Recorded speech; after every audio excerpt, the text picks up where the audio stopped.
Hello everyone, welcome to our channel. ఈరోజు కథ. సూర్యనారాయణకి కాస్త పొలం, ఒక సొంత ఇల్లు ఉంది. దానితో పాటు ఆయన ఉండేది పల్లెటూరు పక్కనే ఉన్నటువంటి ఒక టౌన్లో. కాబట్టి సంసారాన్ని పల్లెటూరులోనే పెట్టి టౌన్లో ఆయనకి ఒక చిన్నపాటి సూపర్వైజర్ ఉద్యోగం కూడా ఉండేది. అలా ఉద్యోగానికి వెళ్ళొస్తూ భార్య విశాలాక్షితో పల్లెటూరులో అయితే గనక కాస్త పొలం సొంతానికి వేసుకోవచ్చు, కౌలుకి ఇచ్చే పని లేదని, 4 గేదెలను పెట్టుకుంటే పాడి జరిగిపోద్ది, 4 రూపాయలు కనపడతాయి, రేపు పిల్లలు పుట్టిన 4 రూపాయలు చేతిలో మెదులుతాయనే దాంతో ముందస్తు ప్లానింగ్తో ఉన్నటువంటి ఆయన సంసారాన్ని ఇలా ఎక్కదీసుకురావటం మొదలుపెట్టాడు. సూర్యనారాయణ భార్య విశాలాక్షి ఆయనలానే ఆలోచిస్తుంది. రూపాయి ఉంటే ఎలాంటి కష్టాలైనా సరే పోతాయి, ఆ రూపాయే కావాలి మనిషి బ్రతకడానికి అనుకునే వ్యక్తిత్వం విశాలాక్షిదే. ఆ తర్వాత వీళ్ళిద్దరికీ 2 పిల్లలు పుట్టారు. అబ్బాయి పేరు అనిరుద్ధ్ అని, అమ్మాయి పేరు శైలజ అని పెట్టుకున్నారు. కాలచక్ర ప్రవాహంలో పిల్లలు పెరిగి పెద్దవుతూ ఉండగా కొడుక్కి 5 ఏళ్ల వయసు, కూతురికి 3 ఏళ్ల వయసు ఉన్నప్పుడు ఒక రోజున సూర్యనారాయణ యాక్సిడెంట్లో పోయాడు. ఇక కాస్త ఎల్ఐసి డబ్బులు, పిఎఫ్ డబ్బులు తప్ప సూర్యనారాయణది గవర్నమెంట్ ఉద్యోగం కాబట్టి ఏ పెన్షన్లు, ఏ ఆదాయాలు విశాలాక్షికి రాలేదు. ప్రపంచం అంతా ఆవిడని మరో పెళ్లి చేసుకోమన్నారు. దానికి తోడు పిల్లల్ని హాస్టల్లో పడేయమన్నారు. పిల్లలు లేని వాళ్ళకి ఎవరో ఒకళ్ళకి దత్తత ఇచ్చేయమన్నారు. కానీ విశాలాక్షి ఆ పని చేయలేదు. ఉన్న పొలం, ఇల్లు అమ్మి పడేసిందే. వచ్చిన సూర్యనారాయణ డబ్బులు చేత్తో పట్టుకుందే. ఏ పెళ్ళి పేరెంటం చేసుకోవాలని ఆవిడ అనుకోలేదు. సిటీకి కాపురం మార్చేసిందే. ఆవిడకేమీ ఏదో ఒక పని చేసి బ్రతకటం అంటే చేత కాదు. ఒక ఇల్లు తీసుకొని ఆ ఇంట్లో అద్దెకి దిగారు. ఉన్న 4 రూపాయలు పెట్టి పిల్లలకి ఏది ఇచ్చినా ఇవ్వకపోయినా చదివించాలనుకుంది. చదివించి వాళ్ళు ప్రయోజకులైతే ఆ తర్వాత తన్నుకుంటూ డబ్బు వస్తుంది. డబ్బుంటే మనిషి ఏ కష్టాలు లేకుండా బ్రతుకుతాడో. డబ్బే మనిషి బ్రతకడానికి ముఖ్యం, డబ్బే మనిషి బ్రతకడానికి ప్రధానం అని నమ్మిన ఆవిడ ఆ రోజు నుంచి ప్రతి రూపాయి ఖర్చు పెట్టి కూతుర్ని, కొడుకుని చదివించడం మొదలుపెట్టింది. అలా పెద్ద పెద్ద స్కూళ్ళల్లో, కాలేజీల్లో వేసి చదివిస్తూ ఉంటే కొడుకు అనిరుద్ అన్నిట్లో మెరిట్ మీద ఫస్ట్ క్లాస్లో 100కి 99, 98 తెచ్చుకుంటూ చదివేవాడు. యావరేజ్గా కూతురు కూడా బాగానే చదివేదే. ఉన్నంతలో ఉన్న రూపాయి పెట్టే బాగానే తింటూ ఉంటూ అలా రోజులు గడిచిపోతూ వచ్చాయి. కొడుకు పెద్దవాడు కాబట్టి ముందుగా కొడుకు పీజీ వరకు చదువు కంప్లీట్ చేశాడు. చదువు కంప్లీట్ చేసిన అతనికి రావటమే పెద్ద ఎంఎన్సీ కంపెనీలో పెద్ద యూనివర్సిటీ నుంచి పాస్ అవుట్ అవటం వల్ల మంత్లీ 1 lakh రూపీస్ శాలరీకి జాబ్ వచ్చింది. వచ్చిన తర్వాత అతనికి ఎవరు అతని రెస్పాన్సిబిలిటీస్ గురించి చెప్పక్కర్లేదు అనిరుద్ధ్కి. అనిరుద్ కమర్షియల్ కాదు, అలాగని కమిట్మెంట్లు ఓవర్గా ఏ విషయంలోనూ తను తీసుకోడు. కాబట్టి ఒక్కటే అనుకున్నాడు, ఏంటంటే చెల్లి పెళ్లి బాధ్యత తన మీద ఉంది. అమ్మ ఉన్నాయి మొత్తం ఖర్చు పెట్టి తన్ని చెల్లెల్ని చదివించింది కాబట్టి చెల్లి రెస్పాన్సిబిలిటీ తనదే అని. పెళ్ళైన తర్వాత కూడా చాలామంది అబ్బాయిలు రెస్పాన్సిబిలిటీలు తీసుకోవాలనుకుంటారు. కానీ చెల్లి పెళ్ళయ్యేంత వరకు, దానికి తోడు తన కెరియర్లో సెటిల్ అయ్యేంత వరకు పెళ్లి చేసుకోవాలని అనిరుద్ధ్ అసలు అనుకోలేదు. దాంతో ముందు తన శాలరీని అలా దాచిపెట్టాడు 2 years. ఆ 2 years చెల్లెలు తనకన్నా చిన్నది కాబట్టి తనకు వచ్చిన పర్కులు, హైకులు, దానికి తోడు ఇక ఒకవైపున తన శాలరీ ఖర్చు పెట్టకుండా వాటన్నిటినీ దాచిపెట్టే చెల్లెలకి పెళ్లి ఖర్చులకి వాటికి అమౌంట్ అవసరం కాబట్టి పెళ్లి చేయడానికి సంబంధాలు చూద్దాం అనుకునే లోపు చెల్లెలు, నేను ఒక అబ్బాయిని ప్రేమించానన్నయ్య, నువ్వేమీ సంబంధాలు వెతకొద్దు అని చెప్పి అందే. అన్న తర్వాత వాళ్ళ డీటెయిల్స్ అడిగి కనుక్కున్నాడు. వాళ్ళ గురించి ఎంక్వైరీ చేశాడు. అబ్బాయి పేరు అవినాష్, చెల్లెలు క్లాస్మేట్. అయితే వాళ్ళని పెళ్లి చూపులకు రమ్మనమని అడిగాడు. అడిగితే పెళ్లి ఖర్చులకు మన దగ్గర డబ్బులు ఎక్కడైనా అన్నా అంది విశాలాక్షి.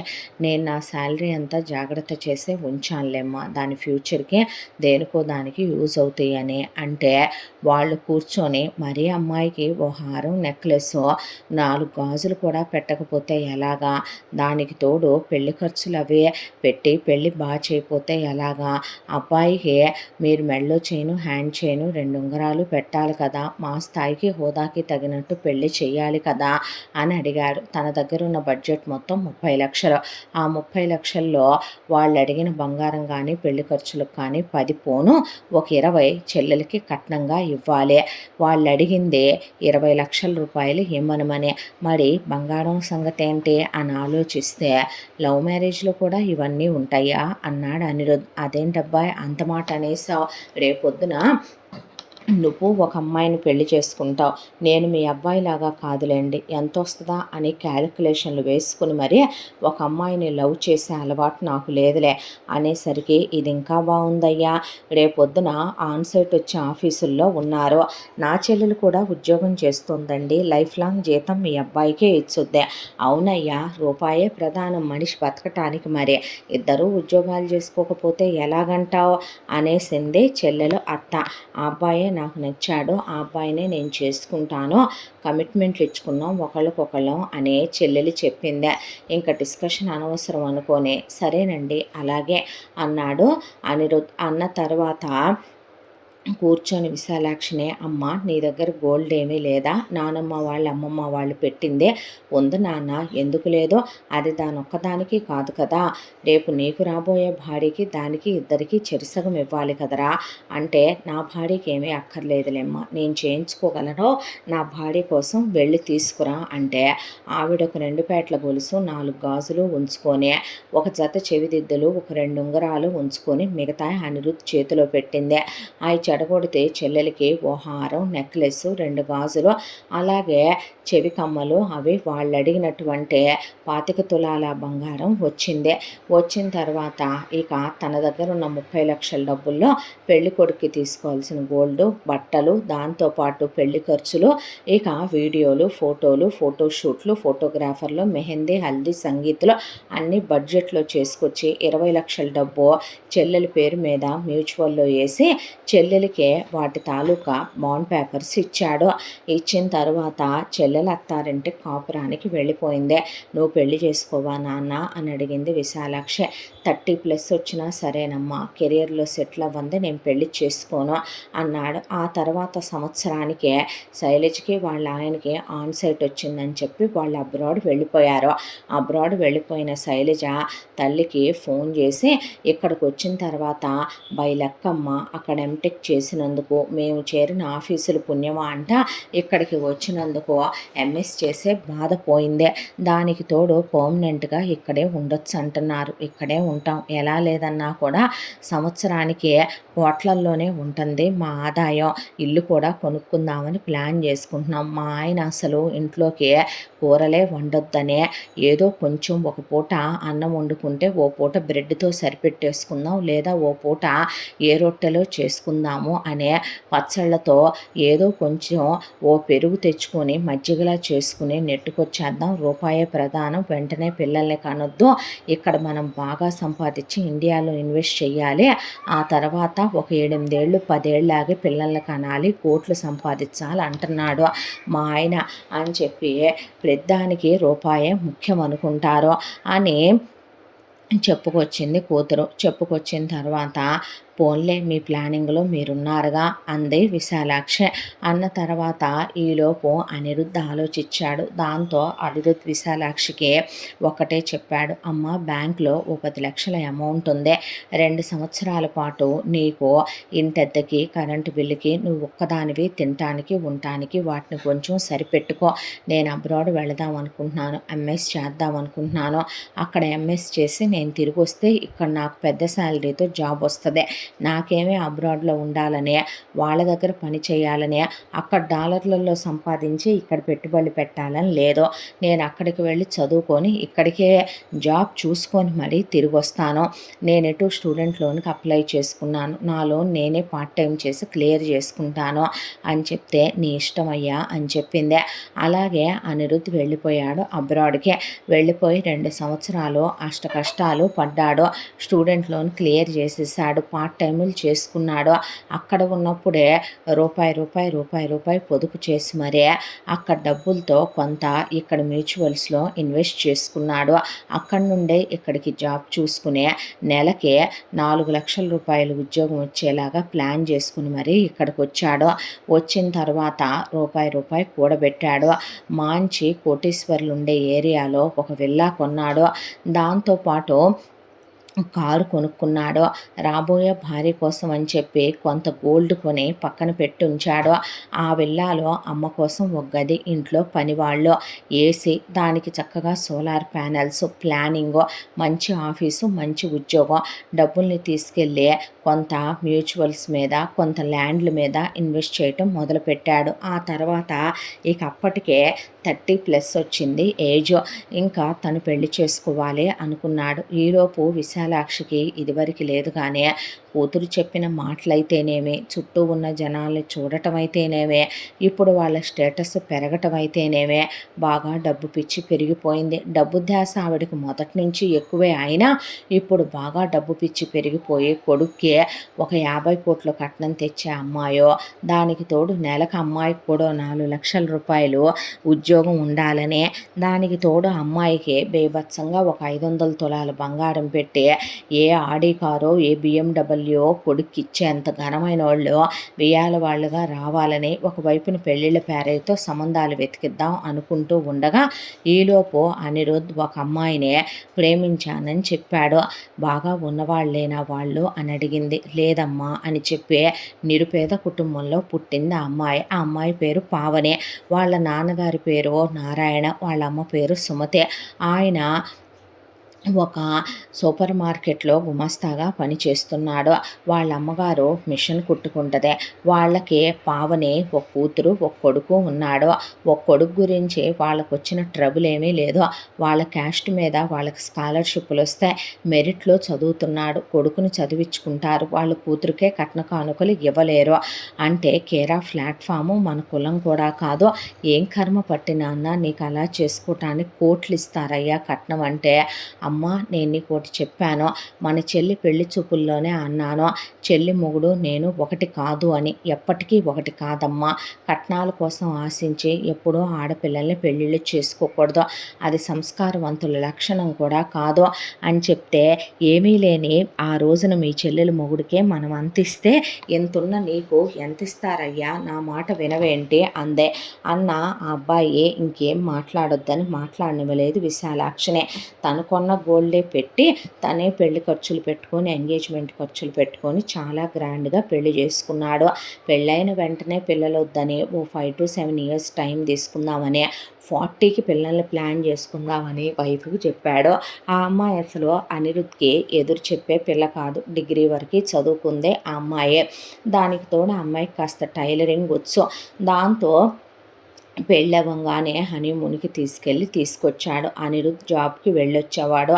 విశాలాక్షి కొట్టే అత్త కాదు, అలాగనే తిట్టే అత్త కాదు. పొద్దున్న లేచిన దగ్గర నుంచి మాత్రం ఆ అమ్మాయిని నానా గొణుగుళ్ళు గొణిగి కొత్త రకమైన టార్చర్ పెట్టేదే. అవునులే, ఒక్క రోజులో నా కొడుకు లాంటి వాడిని కొట్టేశావు, ఎలా ముగ్గులో దించావే, నీ బాబు ఆడపిల్లని కనంగానే సరే వాడు 4 రూపాయలు వెనకయ్యాలి, కనీసం పిల్లకి ముక్కుకి చెవుకైనా ఇంత పెట్టాలని లేకుండా అసలు నువ్వేం అందగత్తెవని నువ్వెలా నచ్చావో, మా వాడికున్న అంత పెద్ద ఉద్యోగానికి, మా వాడికున్న కులానికి, మా వాడికున్న అందానికి ఇంకొకళ్ళైతే ఎన్ని లక్షలు కట్నం ఇచ్చేవాళ్ళు, ఎన్ని కోట్లు కట్నం ఇచ్చేవాళ్ళు, బ్యాంకీలో వేసుకున్న ప్రతి నెల వడ్డీ వచ్చేది, ల్యాండ్ల మీద పెట్టినా బోల్డ్ అంతయి తిరిగి వచ్చాయి, ఏ మ్యూచువల్స్లో వేసినా బోల్డ్ అంత అయ్యాయే. తెలివిగా నా అల్లుడు నా కూతుర్ని బాగానే చేసుకుని పోయాడు. నువ్వు ఉద్యోగానికి పనికిరావో, నువ్వు ఒకవైపున వ్యాపారానికి పనికిరావో, నీ వాళ్ళు ఇచ్చిన కట్న కానుకలు లేవు, దరిద్రం దాపరిచ్చినట్టు దాపరిచ్చావు మా ఇంట్లో అనే. ఆ అమ్మాయి తింటున్నప్పుడు తిను పుట్టింట్లో పచ్చళ్ళు వేసుకొని తిన్న ప్రతిదానికి కూడా అత్తింట్లో నవకాయ పిండి వంటలతో తినే రాత రాస్తాడేమోలే దేవుడు అని ఆ అమ్మాయి పుట్టింటోళ్ళు వస్తే సిగ్గుండాలి. అల్లుడికో ఉంగరం పెట్టే గతి లేదు, కూతురికో పెళ్ళికి చీర పెట్టే గతి లేదు. వచ్చారమ్మా వచ్చారు, ఏ మొహం పెట్టుకొని వచ్చారో సిగ్గు లేకుండా. మా ఇంట్లో పని మనిషి బతుకు నయం మీ బతుకుల కన్నా. కూతుర్నే కన్నావు కదయ్యా, పెద్ద మనిషే కన్నప్పుడు కూతురు కన్నా 4 రూపాయలు దాచాలని తెలియదు, కనీసం కూతురికి చదువు చెప్పించాలని తెలియదు. నేను ఆడపిల్లను కన్నాను, పెద్ద యూనివర్సిటీలో ఎంటెక్ చదివించాను, కాబట్టే అబ్రాడ్ వెళ్ళి ఎంఎస్ కూడా చేయకుండా కోట్ల రూపాయలు జీతం రూపంలో సంపాదిస్తుంది మొగుడికి. ఎందుకు పనికొస్తుంది నీ కూతురు? మొగుడికి ఏ సాయం చేయని పనికొస్తుంది? పనికి మాలిన దాన్ని ఇచ్చి మా అబ్బాయికి ప్రేమ అనే పేరుతో ఇచ్చి చేశారని ఒకవైపున వాళ్ళ పుట్టింటి వాళ్ళని తిట్టకుండా ఆ అమ్మాయిని అన్నం తిననివ్వకుండా నీళ్లు తాగనివ్వకుండా ఇంట్లో పని వాళ్ళని తీసేసి నువ్వేమైనా లెజెండ్వా, నువ్వేమైనా దిగొచ్చావా, ఇంట్లో పనులు చేసుకుంటే నామూషి ఏం లేదులే, చేసుకో, నీ ఇంట్లో పనేగా, కనీసం పనోళ్ళ జీతాలైనా మిగులుతాయి, పనోళ్ళ మీద నెలకి ఎలా లేదన్నా 30,000 రూపాయలు ఇవ్వాల్సి వస్తుంది, అయ్యన్నా మిగిలిని అనుకుంటాను నేను అనేది. ఆ అమ్మాయికి పుట్టింటి విషయాలు అత్తింట్లో, అత్తింటి విషయాలు మొగుడికి తలగడ మంత్రాలేసే అలవాటు లేక అప్పుడప్పుడు భోంచేస్తూ చేయగడిగేసే ఆ అమ్మాయి కన్నీళ్లు పెట్టుకునేదే. ఎందుకే పాపిష్టిదానా, ఆ భోజనం ఖరీదు 1000 రూపాయలు ఉంటుంది, రొయ్యలు చికెన్లు మటన్లు వేసుకుని చేతులు గడుగుతావా? ఒళ్ళంత బలిసిందనమాట నీకు, పేగు మందం ఎక్కిపోయిందనమాట నీకు. అవునులే, కూటికి గతి లేని వాటిని తీసుకొచ్చి అందలా లెక్కిస్తే కులంగాని వాటిని తీసుకొచ్చి పెద్ద కులాల వాళ్ళ ఇళ్లలో పెడితే ఇలాగే ఒళ్ళు బలిసిపోద్దంట. పెద్దోళ్ళు అందుకే చెప్పారు, నువ్వు నీ బతుకు రూపాయి సంపాదించడానికి పనికిరావు, కానీ వీటికేమీ పౌరుషాలకి తక్కువ లేదు నీ బతుక్కే. ఎందుకు ఏడవు, ఏడుస్తావు, ఈ ఏడుపు ఇలాగే క్యారీ చేసి వాడొచ్చాక ఎందుకు ఏడుస్తున్నావు అనగానే గదిలోకి వెళ్ళి వాడితో కలిశాక వాడికి తలగడ మంత్రాలు వేయొద్దు మెమ్మ అలా ఇలా అని నన్నే ఓల్డేజ్ హోమ్కో పంపుదామనేగా నీ ప్లానింగు, నీ బతుకు చెడ అని ఆ అమ్మాయిని నానా మాటలతో హింస పెడుతూనే ఉండేదే. ఇలా రోజులు గడిచిపోతూ ఉండగా ఒక రోజున పండగ. ఆ అమ్మాయికి ఆ రోజు ఈవిడ మాట్లాడిన మాటలతో క్రితం రోజున భోంచేయక మనసు బాగోలేదు, ఆరోగ్యం కూడా. ఒక మనిషి పక్కనే ఉండే ఇంటిలోని పోరు ఎంతెంత కాదయా అని చెవిలో జోరీగల, చెప్పులో రాయిలా, కంట్లో నలుసులా పద్దాకా ఒకళ్ళని అంటంటే పడే శక్తి మనిషికి కూడా మానసికంగా శారీరకంగా ఉండొద్దు. ఆ అమ్మాయి పెద్దదని ఈవిడ మాటల్ని భరించి సహించే కొద్దే ఈవిడ రెచ్చిపోయి మాట్లాడే మాటలతో ఆ అమ్మాయి ఆరోగ్యం కూడా బాగా పాడైందే. దాంతో కొడుకు ఆ రోజు ఆఫీస్ నుంచి ఎర్లీగానే వచ్చేసరికి పొద్దున్నుంచి నేను ఉపవాసంలో ఉన్నానురా, గుడికి వెళ్ళి దీపాలు పెట్టి రావాలి దా అందే. అనేసరికి ఇంట్లో పూజ చేసేసుకోవచ్చు కమ్మా, బాగా స్ట్రెయిన్ అయిపోయాను, ఈరోజు ఆఫీసులో ఒకటే మీటింగులు ఉన్నాయి అన్న తర్వాత, లేదు నీ పెళ్ళాం మహారాణి గారు ఎక్కడ అటకెక్కి కూర్చున్నారో, మేడం గారు పొద్దున్నుంచి మంచం దిగలేదు, మాయ రోగం అంట, ఏ రోగాలున్న రోగిష్టి దాన్నే దాసి నీకు ఇచ్చి పెళ్లి చేశారో, అమ్మ గుడికి వెళ్దామన్నావుగా పదా నువ్వు అని చెప్పి నేను గుడికి వెళ్ళొస్తాను, నువ్వు రెస్ట్ తీసుకో అని భార్యకి తీసుకొచ్చిన జ్యూసు కొబ్బరి నీళ్ళు ఫ్రూట్స్ ఇచ్చి ఫోన్ చేసి చెప్పిందనమాట.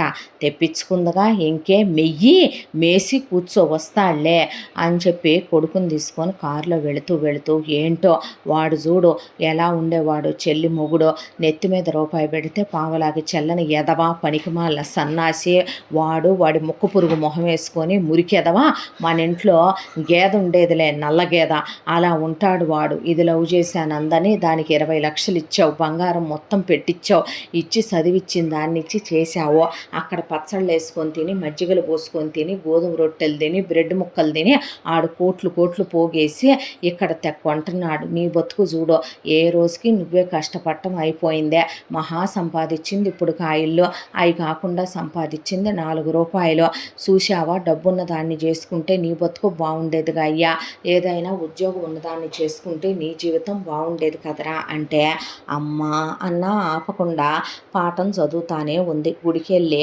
అప్పటికే వర్షం గాలి దుమారం అన్నా సరే చివరికి రేకుల కింద దీపాలు పెట్టి దేవుణ్ణి వచ్చే జన్మ నాకు విధవ జన్మ ఇవ్వకని నా మొగుడిని ఎత్తుకెళ్ళి నాకు ఈ కష్టాలనే కట్నాలు దాని కోడల్ని ఇచ్చావు, నువ్వు నీతో పచ్చేననే దేవుడికి చాలా చెప్పి ఆ అబ్బాయి నవ్వుకొని ఆ తర్వాత తిరిగి వచ్చేటప్పుడు మళ్ళీ పాఠం మొదలుపెట్టింది. కరెక్ట్గా అదే టైంకి వీళ్ళ కారుకి ఎవరో కాలేజ్ స్టూడెంట్స్ అడ్డొచ్చేసరికి ఆ అబ్బాయి టర్న్ తీసుకుందామంటే అక్కడ టర్న్ లేక వెళ్ళి పెద్ద యాక్సిడెంట్ అయింది. ఆ యాక్సిడెంట్ అయిందనే విషయం ఫోన్ వచ్చి పరిగెత్తుకుంటూ వెళ్ళింది పావని.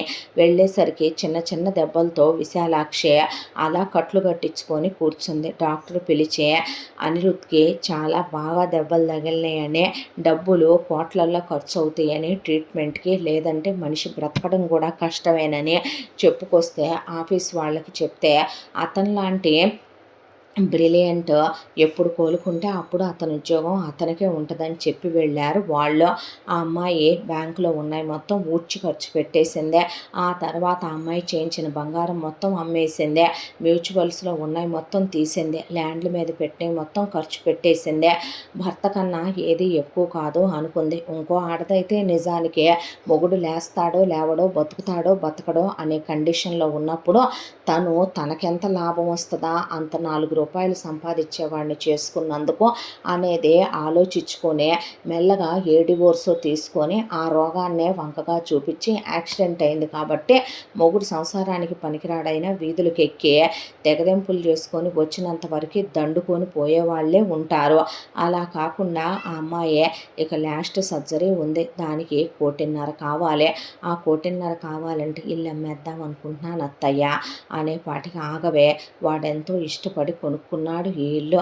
వచ్చిన రోజున కూడా అమ్మ ఇల్లు ఎలా ఉందని అడిగాడు. వాడి ప్రాణం అంతా ఈ ఇంట్లోనే ఉంది.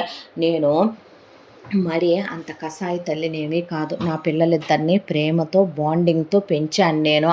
అన్న ఈ పొజిషన్లో ఉన్నాడంటే నా కూతురు చూస్తూ ఊరుకోదాగమని కూతురికి ఫోన్ చేస్తే నీ ఇష్టం అనేసి వదిలేసింది పావనే.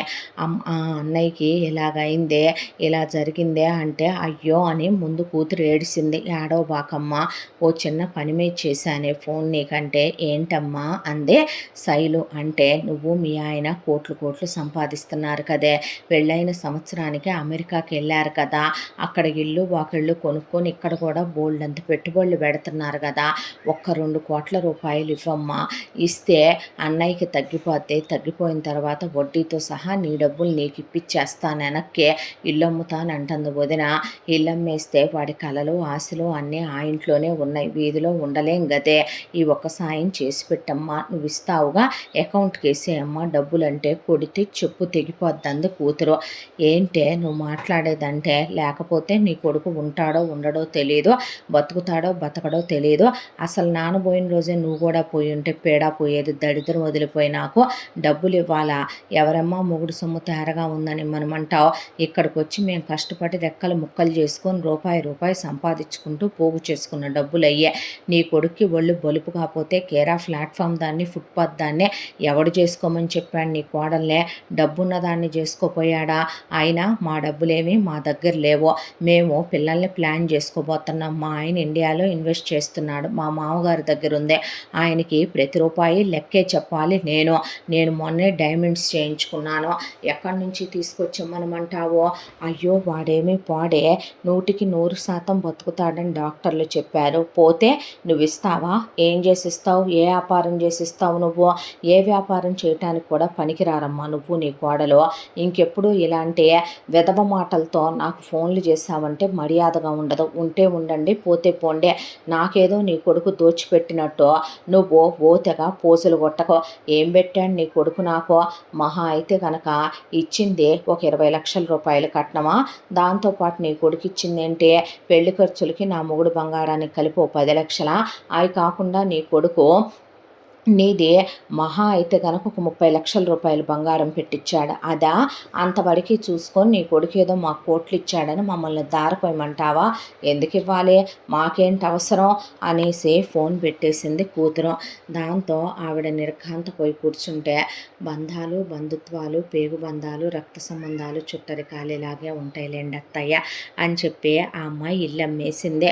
ఆ ఇంటికి సంతకం అనిరుద్ధే పెట్టాలి. బాధపడ్డాడో, ఇల్లు అమ్మేస్తే నాకేమైనా అయితే అమ్మ నువ్వు పిచ్చి మాటలు మాట్లాడద్దు, నీకన్నా ఇల్లు ఎక్కువ, ఒక విషయం చెప్పమంటావా, నీకేమీ కాదు, నీకేదైనా అన్న మరుక్షణం నా గుండె ఆగిపోద్దే, నా కోసమైనా దేవుడు నిన్ను బ్రతికిస్తాడో, నువ్వు లేని నేనున్నానని నువ్వు అనుకుంటున్నావా, నువ్వెప్పుడైతే నా జీవితంలోకి వచ్చావో, దేవుళ్ళ లాంటి భర్తగా వచ్చావో, పోతే ఇద్దరం పోదాం, ఉంటే ఇద్దరం ఉందాం అంద ఆ అమ్మాయే.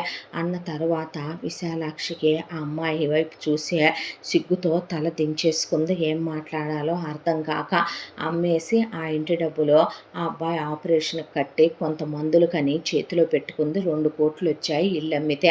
ఆపరేషన్ అయిపోయింది.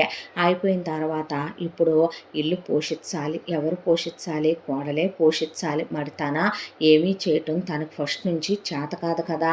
వియ్యంకుడు వియ్యపురాలు వచ్చారో అల్లుడు పరిస్థితి చూశారు. వాళ్ళకుంది డబుల్ బెడ్రూము, సొంత ఇల్లే, చిన్న ఇల్లు అయినప్పటికీ తీసుకెళ్ళి అల్లుడిని కూతుర్ని వియ్యపురాలనే 2 గదుల్లో ఉంచి వాళ్లే హాల్లో అడ్జస్ట్ అయ్యారు. ఉన్నంతలోనే ఆయన బాగానే తీసుకొచ్చి పెడుతున్నాడు. కానీ ఒక్కటే మాట అనుకుంది పావనే, నాన్నకి తమ్ముడు బాధ్యత ఉంది. ఆ అబ్బాయి పాపం పార్ట్ టైం ఉద్యోగానికి కూడా వెళుతున్నాడు. వీళ్ళకి అవి ఇవి ఖర్చుల కోసం ఆవిడ ఆపకుండా మిషన్ కుడుతూనే ఉంది. ఇంకా ఇలా ఉండకూడదు అనుకోనే ఆ అమ్మాయి ఉద్యోగం వెతుక్కుందామని చెప్పి వెళ్ళింది. వెళ్ళిన ప్రతి చోట గాలి వెధవలు ఆ అమ్మాయి వయసు మీద అందం మీద కన్నేసి తప్పుగా ప్రవర్తించిన వాళ్ళు కొందరు ఆ అమ్మాయి చదివింది డిగ్రీ కాబట్టి 10,000 15,000 ఇవ్వగలం అన్నవాళ్ళు కొందరు. వాటితో ఆ అమ్మాయి కష్టాలు తీరవు. మహా అయితే కనుక భర్త మందుల వరకు తన దగ్గర డబ్బులు సరిపోయినా ఇప్పుడు అతనికి మంచి పౌష్టికాహారం పెట్టాలి. ఇలా అయితే అయ్యే పని కాదులే మనం అని చెప్పి ఆ అమ్మాయి మెడలో ఉన్నటువంటి తాళి గొలుసు, చేతికున్న 2 గాజులు, చెవులకున్న కమ్మలు అమ్మేస్తున్నానని అత్తగారికి చెప్పింది. ఎందుకే అంటే అమ్మేసి ఒక 5-6 మిషన్లు తీసుకుంది. 4 అమ్మాయిల్ని పెట్టి ఒక బొట్టికిలాగా పెట్టి బట్టలు కుట్టించడం మొదలుపెట్టింది. దాంతో ₹4 కంటికి కనపడటం మొదలయ్యేసరికి ఆ రూపాయి పెట్టి పుట్టింట్లో ఉండకూడదనే, మొగుడికి విలువ తక్కువని, ఒంట్లో బాగోని మనిషిని పెట్టుకొని ఉన్నారంటారని వేరే ఇల్లు తీసుకొని నేను వెళ్ళిపోతాను నాన్న అని వేరే ఇంట్లో అద్దెకి దిగి మొగుడు బాధ్యతని అత్తగారికి అప్పచెప్పి తను ఒకవైపున బొట్టికి వెళ్ళొస్తూ అది కాకుండా కాస్త పిల్లలకి ట్యూషన్లు చెప్తూ ఎలాగోలాగా ఆ అమ్మాయి ఒక 2 సంవత్సరాల పాటు అన్నీ గడుపుకుంటూ వచ్చేసింది. ఈలోపు పర్ఫెక్ట్గా అనిరుద్ కోలుకున్నాడని, హీఈస్ పర్ఫెక్ట్లీ ఆల్ రైట్ అని అన్న తర్వాత వాళ్ళ ఆఫీస్ వాళ్ళు వచ్చి పలకరించి నీ జాబ్ నీకే ఉందనే, నీలాంటి ఎంప్లాయీని మేమెందుకు వదులుకుంటామని, హ్యాపీగా వచ్చి నీ ఉద్యోగంలో నువ్వు జాయిన్ అవ్వమని వాళ్ళు చెప్పారు. ఆ తర్వాత అనిరుద్ వెళ్ళి ఉద్యోగంలో చేరిన తర్వాత ఇంకా పావనిని నువ్వు కష్టపడొద్దన్నాడు. నిజమే అత్తయ్య అన్నమాట కూడా. రూపాయి ఉంటేనే మనుషులు, లేకపోతే ఈ రోజుల్లో ఎవరికి ఎవరు ఏమీ కారు. ఉన్న రూపాయి మొత్తం ఖర్చు అయిపోయింది. నువ్వు కలల కన్న ఇల్లు కళ్ళ ముందే కడిగిపోయింది. బంగారం గ్రాము కూడా లేకుండా పోయింది. మళ్ళీ జీరోకి వచ్చేసాము. ఇప్పుడు కష్టపడాలి. మళ్ళీ తిరిగి కెరియర్లో నువ్వు కన్న కలలన్నీ నెరవేరేంత వరకు నేను పిల్లల్ని కనాలని కూడా అనుకోవటం లేదు. ఎందుకు పనికిరాను అని అత్తయ్య అంది ఒక రోజున నన్ను. కానీ నువ్వు ఇలా పడిపోయినప్పుడే తెలిసింది నేను పనికొస్తాను అని. కాబట్టి ఓ ట్యూషన్ పాయింట్ పెట్టుకోవటమో లేదంటే ఓ బొటిక్ లాంటిది పెట్టుకోవటమో చేద్దాం అనుకుంటున్నాను అనేసరికి ట్యూషన్ పాయింట్ వద్దులే, బొటిక్కే పెట్టుకో అన్నాడు. దాంతో ఆ అమ్మాయి మగ్గాలు పెట్టి టైలర్లను పెట్టి బొటిక్ పెట్టుకుందే. భర్తని ఉద్యోగానికి పంపిస్తూ ఆ అమ్మాయి బొట్టికి వెళుతోంది. ఇల్లు విశాలాక్షి చూసుకుంటోంది. కొడుకు ఒక రోజున ఆఫీసు నుంచి ఎర్లీగా వచ్చాడు. విశాలాక్షి ఎదురుగా కూర్చున్నాడు. అమ్మా, నువ్వు నా భార్యను మాట్లాడిన ప్రతి మాట నాకు తెలుసు. పేదంటి దాన్ని చేసుకున్నానన్నావు, అలగా దాన్ని చేసుకున్నానన్నావు, కులంగాని దాన్ని చేసుకున్నానన్నావు, చదువులేని దాన్ని చేసుకున్నానన్నావు. అదే ఇంకొక ఆడదైతే ఆ రోజు అసలు నాకు యాక్సిడెంట్ ఎందుకైందమ్మా, నువ్వు పద్దాకా చెవులో జోరేగలాగా నా పక్కన కూర్చొని మాట్లాడబట్టి కదో. కానీ అలా అంత పెద్ద యాక్సిడెంట్ అయ్యే నేను బ్రతకనో అన్న కండిషన్లో ఉన్నానన్నప్పుడు ఇంకొక ఆడదైతే గనక ఎందుకమ్మా ఎవరో అనుకోవటం, మన చెల్లె అయితే గనక ఎంత వస్తుందా అని లెక్క చూసుకొని దండుకొని వెళ్ళిపోయి విడాకులు పడేసి ఇంకొకరిని చూసి చేసుకొని సెటిల్ అయిపోయేదే. ఇంత తాపత్రయపడేదా అమ్మ? ఉన్నవి మొత్తం ఊడ్చి మొగుడు కోసం ఖర్చు పెడతారా అమ్మ? రూపాయే ప్రధానం అని నువ్వంటావుగా. మరే నాన్న పోయిన తర్వాత నువ్వే పనులు చేయలేదమ్మా. కానీ కానీ నా భార్య మరే అన్ని మాటలన్నా నిన్ను తల్లిగా తీసుకుందే తప్ప ఆ రోజున నా మొగుడు నాకు ముఖ్యం, నిన్ను చూడాల్సిన అవసరం నాకేంటని నిన్నే ఓల్డేజ్ హోములకి గెంటేయలేదమ్మా. మరే మా మామనే అత్తనన్ని మాటలన్నావు, తీసుకెళ్ళి వాళ్ళే ఇంట్లో ఉంచుకొని వాళ్ళకొచ్చే 10 రూపాయల్లోనే వాళ్ళ ఖర్చులనే దిగమింగుకొని నా కోసం కీమాలు తెచ్చిపెట్టి, నా కోసం చికెన్ తెచ్చి మటన్ తెచ్చి నేను కోలుకోవాలని పూజలు చేసిందిగమ్మా నా పెళ్ళాం నా అత్తగారు. మరే ఎందుకమ్మా మనుషుల ఔన్నత్యాన్ని మనుషులు తెలుసుకోరు? పేదింటి పెళ్ళైతేనేమైందమ్మా, దానికి గుణం ఉందే, కులం కాదమ్మా మనిషికి ముఖ్యం, గుణం. అది దానికి కావలసినంత ఉందే. వాళ్ళ అమ్మా నాన్నలకి సంస్కారం ఉందే. నిజం చెప్పు, మన చెల్లె వాళ్ళ అత్తామామలు ఏ రోజైనా ఫోన్ చేసి నువ్వు ఎలా ఉన్నావు, ఆరోగ్యం ఎలా ఉందని ఒక్కరోజు పలకరించారు కుదిరా? మన చెల్లెల భర్త ఎప్పుడైనా అమెరికా నుంచి వాడు అన్నిసార్లు వస్తాడు కదా, నీ కోసం ఏ రోజైనా సరే ఈ పర్సు ఉంచుకోండి అని $1 పెట్టి కొనుక్కొచ్చి ఇచ్చాడా వాడు నీకు? ఏదైనా ఒక షాల్ లాంటిది తెచ్చిచ్చిందా అమ్మ చెల్లెలు? ఎందుకే మనుషులు ఎప్పుడు డబ్బులతో కాదమ్మా వాళ్ళని చూడాల్సిందే, ప్రేమాభిమానాలతో చూడాలి. వెలకట్టలేని నిధి ఏంటో తెలుసా? సంస్కారం. అదుందమ్మా నా భార్య దగ్గర, నేను మళ్ళీ తిరిగి సంపాదించుకోగలననే నమ్మకం నాకుంది అని చెప్పి నువ్వు మనిషివైతే మారుతావని వెళ్ళిపోయాడు అనిరుద్. విశాలాక్షికి చాలా బాధ అనిపించింది. కోడల్ని తనన్ని నరకాలు పెట్టడం తప్పనిపించింది. ఆ అమ్మాయి చేతులు పట్టుకొని క్షమించమని అడిగితే, ఊరుకో అత్తయ్య, నా కన్న తల్లి లాంటి దానివి అనుకున్నాను, నువ్వు అన్నదాన్ని నేనెప్పుడూ తప్పు పట్టుకోలేదు, బాధ అనిపించింది, చాలా బాధపడ్డాను నువ్వన్న మాటలకే. నీలో నేను అమ్మను చూసుకుందాం అనుకున్నాను, కాకపోతే నీ మీద పగ సాధించాలనో కక్ష కట్టాలనో అనుకునే మనస్తత్వం నాది కాదు. మర్చిపో, జరిగిపోయిందేదో జరిగిపోయిందిగా, అవ్వాల్సిందేదో అయిపోయిందిగా, వదిలే అత్తయ్య అందే ఆ అమ్మాయే. ఆ రోజు నుంచి విశాలాక్షి వియ్యంకుడు వియ్యపురాలికి, ఆ అమ్మాయి తమ్ముడికి కూడా వయసు కూడా చూసుకోకుండా క్షమాపణ చెప్పింది. ఆ తర్వాత ఇంటి పనులన్నీ ఆ అమ్మాయితో చేయించకుండా పని వాళ్ళని పెట్టి చేయిస్తూ, ఆ అమ్మాయి బొట్టికి వెళ్తూ కొడుకు ఆఫీస్కి వెళ్తూ మళ్ళీ $4 సంపాదించుకొని ఆ తర్వాత పావని గర్భవతి అయ్యి ఫస్ట్ ఒక బాబుని కన్నాక ఇక వద్దన్నాడు అనిరుద్ధ్. ఆ బాబుతోనే ఆపరేషన్ చేయించేసుకుంది ఆ అమ్మాయి. పిల్లాడి పెంపకం విశాలాక్షి తీసుకుంది. అన్న బాగుపడ్డాడని మళ్ళీ $4 సంపాదించుకున్నారని తెలిసాక పిల్లలు పుట్టట్లేదని IVF దగ్గర నుంచి అన్నీ ట్రై చేశామని, మాకు పిల్లలు కావాలనే ఆశ కలుగుతోందని, అన్నయ్యకి పిల్లలు పుట్టారంటగా అని ఒక రోజున కూతురు ఫోన్ చేసిందే. నీలాంటి దానికి పిల్లల్ని కనే అర్హత లేదే, దేవుడు అందుకే నిన్ను గొడ్రాలిని చేసుంటాడో, నీ మొగుడు నిజంగా వాడొక తండ్రిగా దేనికి పనికిరాడో, మీకు డబ్బులుంటే చాలుగా అవి పిల్లల్ని పెడతాయిలే, డబ్బులు పిల్లల్ని పెంచుకోండి మీరు, ఇంకోసారి పుట్టిల్లని వచ్చినా నీ మొగుడు అత్తారిల్లని నిన్ను తీసుకొచ్చినా చెప్పుతో కొడతానన్నావే ఆ రోజు, అదే చెప్పు తిరగేసే మీ ఇద్దరిని కొట్టి పంపిస్తాను మీ అత్తామామలతో సహా. నా ఇంటి దరిదాపుల్లో కూడా రావటానికి వీల్లేదు మీరు. నీలాంటి దాన్ని కన్నందుకు నా మీద నాకే అసహ్యం వేస్తుంది. దేవత లాంటి కోడలు ఔన్నత్యాన్ని అర్థం చేసుకోలేనే నా మీద నాకే వెగట కలిగిపోయి నేను మారాను. ఛీ, నీది ఓ జన్మేనంటే అని ఫోన్ పెట్టేసింది ఆవిడ. ఆ తర్వాత సుఖ సంతోషాలతో వీళ్ళ కుటుంబం మళ్ళీ ఆనందంగా నిర్మించుకున్నారు. వీళ్ళు కూతురు పిల్లల కోసమని డాక్టర్ల చుట్టూ తిరుగుతూ ఏడ్చి ప్రదక్షిణాలు చేస్తుంది. లోపం నీలోనే ఉందే, మా అబ్బాయిలో ఏం లేదని అత్తామామలో. నువ్వు పిల్లల్ని కంటానికి పనికిరావని తెలిస్తే నిన్ను ప్రేమించేవాడిని కాదు, పెళ్లి చేసుకునేవాడిని కాదు, నువ్వు గొడ్రాలివని మొగుడు. అంతా దాంట్లో ఉద్యోగం చేయాల్సిందే, అంతా దాంట్లో దత్తతలు తీసుకుంటే ఊరుకోరు, ఐలో పిల్లల కంటే ఊరుకోరు. లోపం అతనిలో ఉందని అతను అనడు, పైగా ఎవరికి చెప్పకూడదు.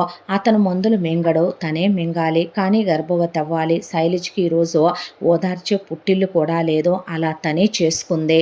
చేసిన తప్పులకి పాపానికి తోడపుట్టినవాడు తన గురించి ఆలోచించి పెళ్లి చేసి పంపిస్తే ప్రాణాపాయ స్థితిలో ఉన్నాడన్నప్పుడు ఇవ్వగలిగి కూడా తనకు రూపాయి ఇవ్వనందుకు కుంచుకుపోయి ఈ రోజున బాధ అంటే కన్నీళ్లు తుడిచే పుట్టిల్లు లేకుండా చేసుకున్నందుకు రోజు 100 సార్లు తన తాను అనుకుంటూ దేవుడు ముందు చెంపలు వేసుకుంటూ ఒక్క బిడ్డని ఇవ్వమనమని వేడుకుంటూ బ్రతుకుతోంది శైలజ.